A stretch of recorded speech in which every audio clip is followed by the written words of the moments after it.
மயிலாடுதுறையில் அரசின் பல்வேறு திட்டங்களை முதலமைச்சர் மு.க. ஸ்டாலின் தொடங்கி வைத்து உரையாற்றுகிறார். நேரலையில் பார்க்கலாம். உரை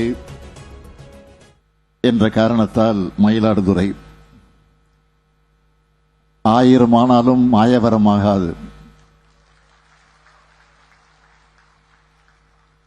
இப்படி பல்வேறு சிறப்புக்குரிய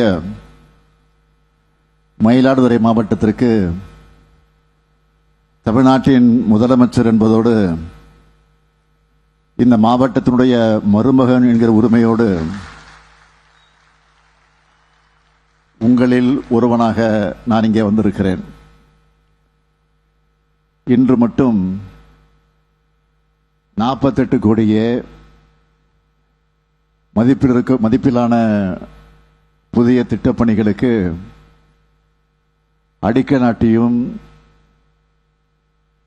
திட்டப்பணிகளை திறந்து வச்சும் 54,461 பேருக்கு நலத்திட்ட உதவிகள் வழங்க இருக்கிறேன். இந்த அரசு விழாவை மிக சிறப்பாக பிரம்மாண்டமாக ஏற்பாடு செஞ்சிருக்கக்கூடிய பொறுப்பு அமைச்சர் மெய்யநாதன் அவர்களுக்கும் சட்டமன்ற உறுப்பினர் நிவேதா முருகன் அவர்களுக்கும் எனது பாராட்டுக்கள், வாழ்த்துக்கள். நம்ம திராவிட மாடல் ஆட்சி அமைஞ்ச மிக குறுகிய காலத்தில் ஏற்பாடு செய்யப்பட்டு உலக செஸ் வீரர்கள் எல்லாம் பாராட்டின 44வது செஸ் ஒலிம்பியாட் போட்டிகளை சிறப்பு பெற்றது என்று சொன்னால் மெய்யநாதனுடைய திறமைக்கு அது சான்றாக அமைந்தது. புதுக்கோட்டை சொந்த மாவட்டமாக இருந்தாலும் பொறுப்பெடுத்துக்கிட்டு இந்த மயிலாடுதுறை மாவட்டத்தை சொந்த மாவட்டமாக கருதி சிறப்பாக உழைத்துக் கொண்டிருக்கிறார். அவரோடு சேர்ந்து சட்டமன்ற உறுப்பினர் நிவேதா முருகன் அவர்களும் சிறப்பாக பணியாற்றி வருகிறார். நேற்று நான் திருவெண்காட்டிலிருந்து மயிலாடுதுறை வருவதற்கு 4 மணி நேரம் ஆச்சு. வழிநெடுகிலும் கூட்டம். மயிலாடுதுறை நகர தெருக்களில் நான் நடந்து மக்களை சந்தித்த போது இடையில மழை வந்தது. அதை பொருட்படுத்தாமல் மக்களின் மேல் அன்பு மழை பொழிஞ்சது, என்னை நெகிழ வச்சது. அதேபோல் இந்த நிகழ்ச்சி சிறப்பாக ஏற்பாடு செஞ்சிருக்கக்கூடிய மாவட்டத்தினுடைய ஆட்சியர் திரு ஸ்ரீகாந்த் அவர்களுக்கும் அவருக்கு துணை நின்ற மாவட்ட அரசு அலுவலர்களுக்கும் என்னுடைய வாழ்த்துக்களையும் பாராட்டுக்களையும் நான் தெரிவிக்க விரும்புகிறேன். நம்முடைய திராவிட மாடல் அரசோட இலக்கு எல்லோருக்கும் எல்லாம், அனைத்து மாவட்டங்களுக்கும் சீரான வளர்ச்சி. அதனாலதான் ஒவ்வொரு மாவட்டத்திற்கும் பார்த்து பார்த்து மக்களுடைய கருத்துக்களை கேட்டு கேட்டு ஏராளமான திட்டங்களை நிறைவேற்றிக்கிட்டு இருக்கோம். கடந்த 4 ஆண்டு திராவிட மாடல் ஆட்சியில் நம்ம மயிலாடுதுறை மாவட்டத்துக்கு மட்டும் 7,420 கோடியில் 6,679 வளர்ச்சிப் பணிகளும் 2,000 கோடியில் நலத்திட்ட உதவிகள் என மொத்தம் 9,537 கோடியில் மதிப்பிலான திட்டங்கள் உதவிகள் வழங்கப்பட்டுள்ளது. அதில் மிக முக்கியமானவற்றை மட்டும் சிலவற்றை மட்டும் நான் சொல்லணும்னா, மாவட்ட ஆட்சியர் அலுவலகம், மயிலாடுதுறை வரதாச்சாரியார் பூங்காவில் மூவலூர் ராமாமிர்தம் அம்மையார் பெயரில் மூவலூர் ராமாமிர்தம் அம்மையாருடைய சிலை, தமிழில் முதல் நாவல் எழுதிய மாயூரம் முன்சிப் வேதநாயகம் அவர்களுக்கு அரங்கம் கட்டிட இருக்கிறோம். கட்டியிருக்கிறோம். சீர்காழியில் தமிழிசை மூவர் மணிமண்டபத்தில் போட்டித் தேர்வுக்கு தயாராகக்கூடிய மாணவர்கள் படிக்க 13 லட்சம் ரூபாய் மதிப்பீட்டில் அடிப்படை வசதிகளை செஞ்சிருக்கோம். 500 கோடி ரூபாய் மதிப்பீட்டில் சாலை பணிகள், குடிநீர் பணிகள், குடிநீர் வசதிகள், புதிய கட்டிடங்கள்னு 4911 பணிகளை செஞ்சிருக்கிறோம். செம்பனார் கோவிலில் மதானத்தில் அரசு கால்நடை மருத்துவ கட்டடம் கட்டியிருக்கிறோம். சீர்காழியில கால்நடை மருத்துவமனை கட்டி அதை பயன்பாட்டுக்கு ஒப்படைத்திருக்கிறோம். பூம்புகார் சுற்றுலா வளாகம் மேம்படுத்தப்பட்டு வருது. பூம்புகார் கல்லூரிக்கு வகுப்பறைகள் கட்டக்கூடிய பணியும், திருவெண்காடு பள்ளிக்கு அடிப்படை வசதிகளும் அமைக்கிற பணியும் நடந்து கொண்டிருக்கிறது. 8 நிரந்தர நேரடி நெல் கொள்முதல் கிடங்குகள் அமைச்சிருக்கிறோம். 10 உலர்களங்களை அமைச்சிருக்கிறோம்.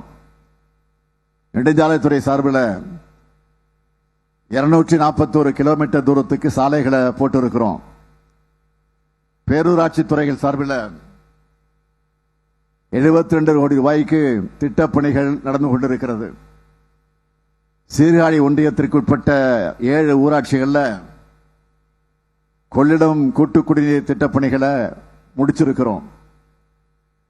200 கிராமங்கள் பயனடையக்கூடிய வகையில் 19 மினி பஸ்கள் விடப்பட்டிருக்கு. 262 இடங்களில் தூர்வாரக்கூடிய பணிகள் நடந்து கொண்டிருக்கிறது. பொதுப்பணித்துறை சார்பில் 229 கோடி ரூபாய் மதிப்பீட்டில் பல்வேறு துறைகளுக்கு பல்வேறு கட்டடங்களை கட்டி தந்திருக்கிறோம். இது மட்டுமல்ல, நம்ம திராவிட மாடல் அரசோட முத்திரை திட்டங்கள்ல இந்த மாவட்டத்தில் உங்கள எவ்வளவு பேர் பயனடைஞ்சிருக்காங்க என்று சொல்ல வேண்டும் என்று சொன்னால், கலைஞர் மகளிர் உரிமை திட்டத்தில் 64,396 சகோதரிகளுக்கு, மன்னிக்கணும், 1,64,396 சகோதரிகளுக்கு மாதம் 1000 ரூபாய் வழங்குகிறோம். 18,961 பேரோட நகை கடன்களை தள்ளுபடி செஞ்சிருக்கிறோம். 1,217 மகளிர் சுய உதவி குழுக்களுக்கு 13 கோடி ரூபாய் கடனை தள்ளுபடி செஞ்சிருக்கிறோம். காலை உணவு திட்டத்தில் 50,689 மாணவர்கள் சுவையா சூடா சத்தான உணவை சாப்பிடுறாங்க. நம்ம பசங்க படிக்க 12,358 மாணவிகளுக்கு புதுமை பெண் திட்டத்திலையும், 5,042 மாணவர்களுக்கு தமிழ் புதல்வன் திட்டத்திலையும் ஒவ்வொரு மாசமும் 1000 ரூபாய் கொடுக்கிறோம். 41,000 மாணவர்களுக்கு நான் முதல்வன் திட்டத்தில் பயிற்சி அளித்துக் கொண்டிருக்கிறோம். 1,238 விவசாயிகளுக்கு புதிய இலவச மின் இணைப்பு கொடுத்திருக்கிறோம். 3,232 மாற்றுத்திறனாளிகளுக்கு பல்வேறு நிதி உதவிகளை வழங்கிக் கொண்டிருக்கிறோம். 10,267 வீட்டுமனை பட்டாக்கள் வழங்கப்பட்டிருக்கிறது. 6 லட்சம் விவசாயிகளுக்கு, 2 லட்சம் மீனவர்களுக்கு, 26,882 அமைப்பு சாரா தொழிலாளர்களுக்கு பல்வேறு நிதி உதவிகளை வழங்கி இருக்கிறோம். 2,498 பேருக்கு கலைஞர் கனவு இல்லம் வழங்க போறோம். இப்படி ஒவ்வொரு மனிதருக்கும் என்ன தேவைன்னு பார்த்து பார்த்து செஞ்சு தரோம்.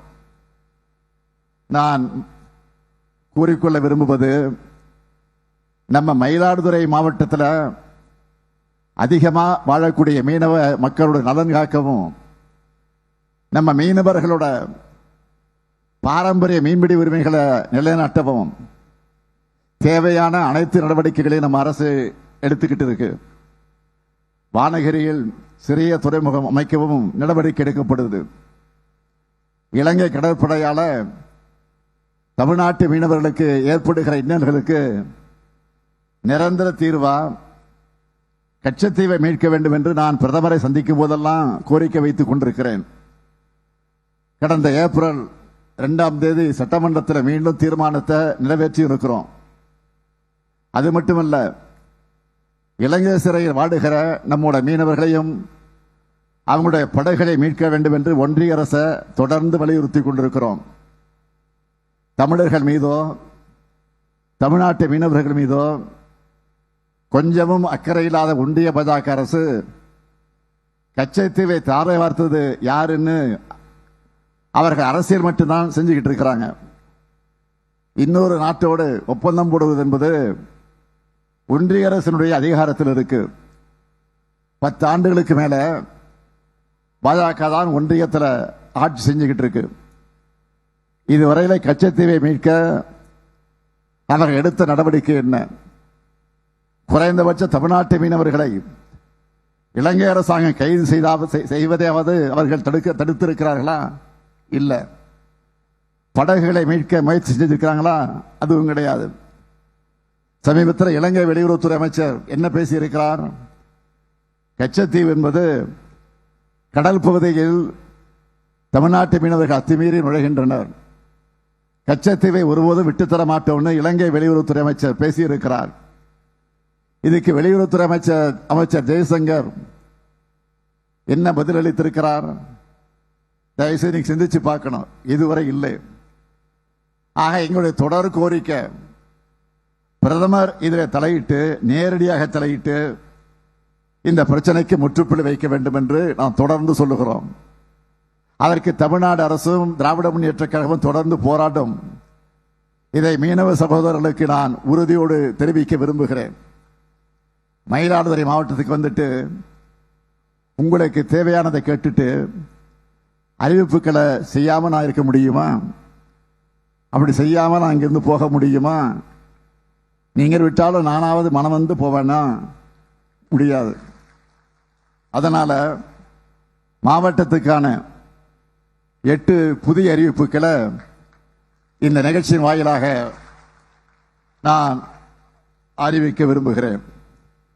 முதலாவது அறிவிப்பு, மயிலாடுதுறை பகுதியில் சீரான வாகன போக்குவரத்தை உறுதி செய்ய நீடூர் ஊராட்சியில் 85 கோடி ரூபாய் செலவில் புதிய ரயில்வே மேம்பாலம் அமைக்கப்படும். இரண்டாவது அறிவிப்பு, சுற்றுலா பயணிகள் அதிகமாக பயன்படுத்துகிற தரங்கம்பாடி மங்கநல்லூர் ஆடுதுறை சாலை 45 கோடி ரூபாய் மதிப்பீட்டில் இருவழிச்சாலையாக மேம்படுத்தப்படும். மூன்றாவது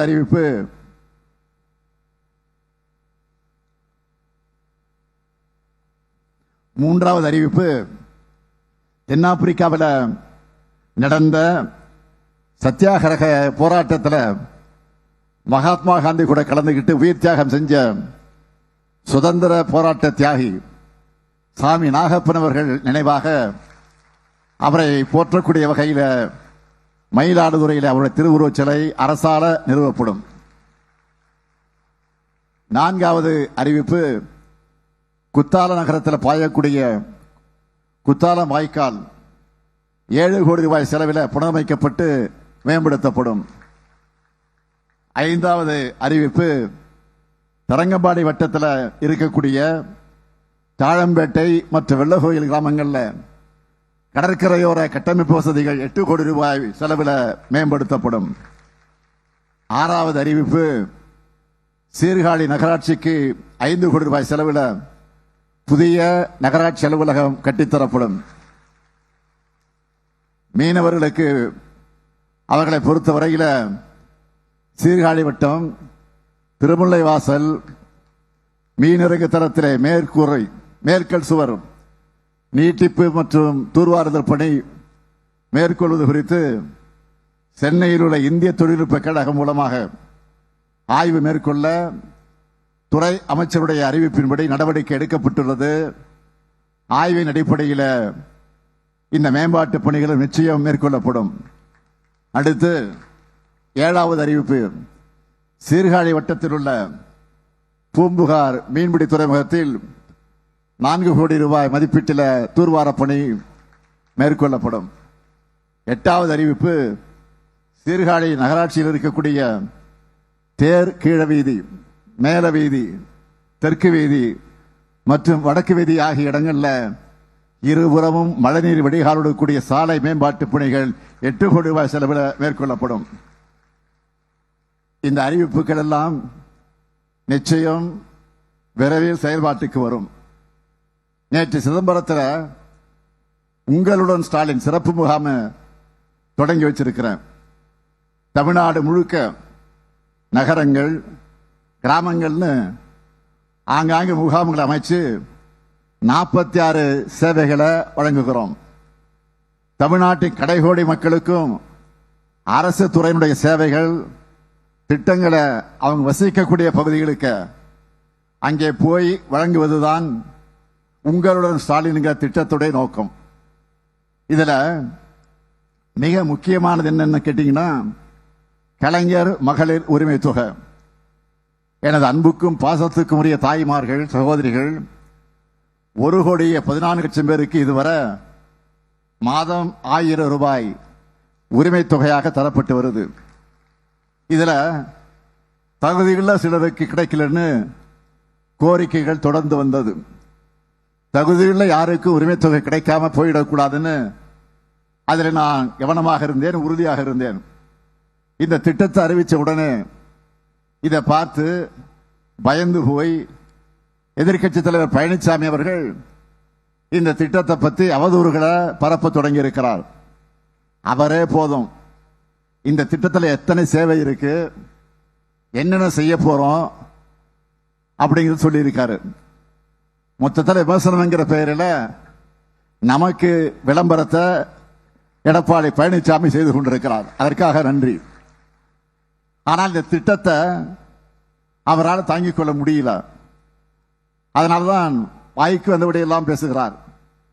தேர்தலுக்கு முன்னாடியே ஊர் ஊரா போய் ஒரு பெட்ஷீட்டை போட்டு உட்கார்ந்து மனு வாங்கினார ஸ்டாலின். அதெல்லாம் என்ன ஆச்சுன்னு அதிமேதாவி மாதிரி பேசுறாரு. சொல்றேன், பெட்ஷீட் போட்டு வாங்கின மனுக்களை எக்ஸல் ஷீட்டுகளாக மாற்றி, மனுக்களை ஒர்க் ஷீட்டாக மாற்றி தீர்வு கண்டிருக்கிறோம். அது தெரியாம 4 வருஷமா குடும்பத்தோட ஸ்டாலின் இருந்தாரு சொல்றாரு. என் குடும்பத்தை பொறுத்த வரைக்கும் தமிழ்நாட்டு மக்கள் தான், என்றும் அவங்களோட தான் இருக்கிறேன், இருந்தே தீருவேன். அதில் எந்த மாற்றம் கிடையாது. உங்களுடைய ஸ்டாலினை பொறுத்த வரைக்கும் உங்களுடன் ஸ்டாலின் திட்டத்திற்காக வீடு வீடாக போகிறோம். அவருடைய கட்சியை சார்ந்தவங்க குடும்பத்திலேயே விசாரிச்சு பார்க்கட்டும்.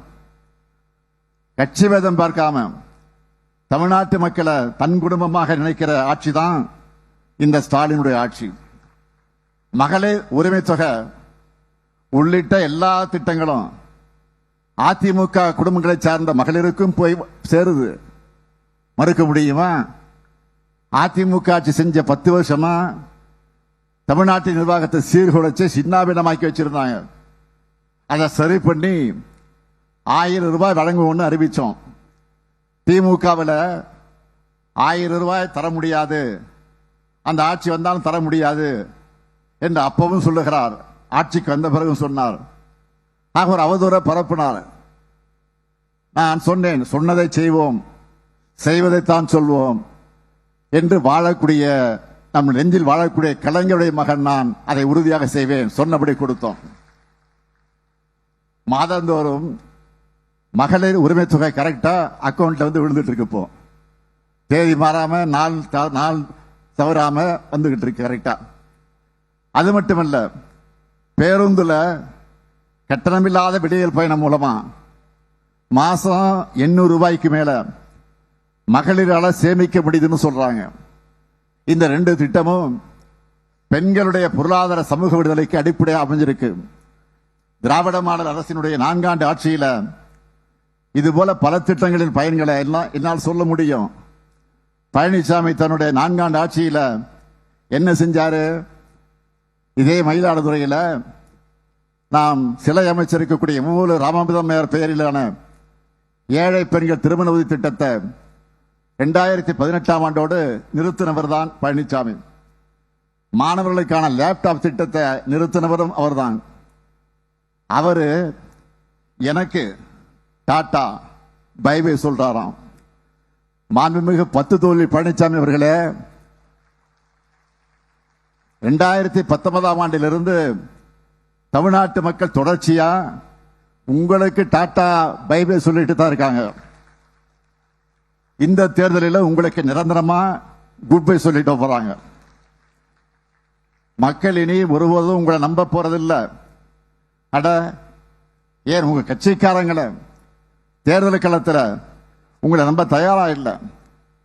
ஒரு காமெடியில வரும், ஒரு திரைப்படத்தில் வரும், அதுக்கெல்லாம் நீ சரிபட்டு வரமாட்ட. அந்த மாதிரி அவங்க ஒரு முடிவுக்கு வந்துட்டாங்க. இதை தெரிஞ்சுக்கிட்டு போலியா ஒரு பிம்பத்தை உருவாக்க ஒரு படம் இருக்கு. படத்தினுடைய பேர் தெரியும் உங்களுக்கு, சுந்தரன் டிராவல்ஸ். அந்த மாதிரி பஸ்ஸை எடுத்துக்கிட்டு கிளம்பிட்டார். இப்போ அந்த பஸ்ல இருந்து புகை வர்ற மாதிரி இப்ப ஒரு வாயிலிருந்து பொய்யும் அவதூறுமா வந்துகிட்டு இருக்கு. மக்கள் உங்களை நம்ப தயாரா இல்லை. விரக்தியில என்ன பேசுறதுன்னு தெரியாம தமிழ்நாட்டு மக்களான உங்க மேலேயே குற்றச்சாட்டு வைக்கிறார், உங்களை கொச்சைப்படுத்துகிறார். என்னன்னா 1000 ரூபாய்க்கு ஏமாந்துட்டீங்களே, 1000 ரூபாய்க்கு நீங்க ஏமாந்து போயிட்டீங்களே அப்படின்னு ஒவ்வொரு பித்தர கூட்டத்தையும் தாய்மார்களை பார்த்து பேசுறாரு. மக்கள் ஏமாறல, பாஜகவை நம்பி நீங்க தான் ஏமாந்து போயிருக்கீங்க. உங்க சுயநலத்துக்காக, உங்க குடும்பத்தினரை ரைடில் இருந்து காப்பாற்றுறதுக்காக அதிமுகவையே டெல்லியில போய் அமித்ஷா கிட்ட அடமானம் வச்சுட்டு வந்திருக்கிறீங்க. 3 காரு 4 காருன்னு மாதிரி அமித்ஷா வீட்டு கதை தட்டின கதையை பற்றி தம்பி உதயநிதி தான் முதல்ல எடுத்து பேசினார். நீங்க என்ன சொல்றீங்க? அமித்ஷா வீட்டு கதை தட்டா என்ன தப்பு அப்படின்னு வெட்கமில்லாம கேட்கறீங்க. யாருக்காக தட்டினீங்க? உங்க குடும்பத்தை ரைடில் இருந்து காப்பாற்ற உங்க கட்சியை அடமானம் வைக்கத்தானே தட்டினீங்க. பாஜக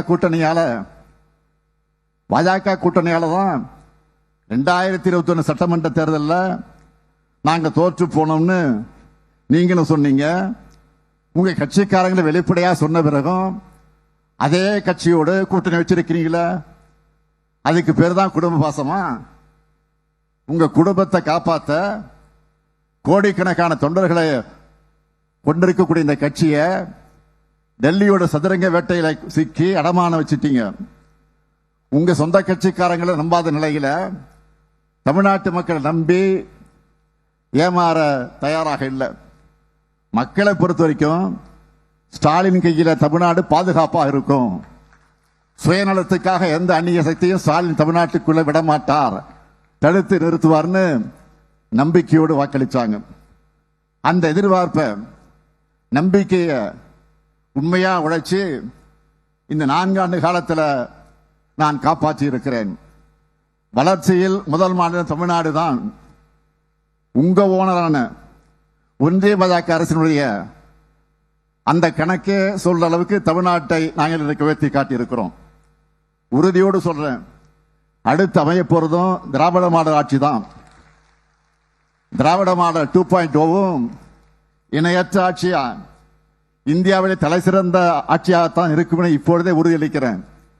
மயிலாடுதுறை மாவட்ட மக்கள் மூலமா தமிழ்நாட்டு மக்கள் அனைவருக்கும் என்னுடைய வேண்டுகோளாக, உங்களை காக்கக்கூடிய நம்முடைய அரசை நீங்கள் காக்க வேண்டும் என்று கேட்டு இந்த இனிய சிறப்பான மாநாடு போல் நடைபெறக்கூடிய இந்த நிகழ்ச்சியில உங்கள் அனைவரையும் சந்திப்பதில் மீண்டும் உங்களில் ஒருவனாக இருந்து நன்றி கூறி விடைபெறுகிறேன். நன்றி, வணக்கம்.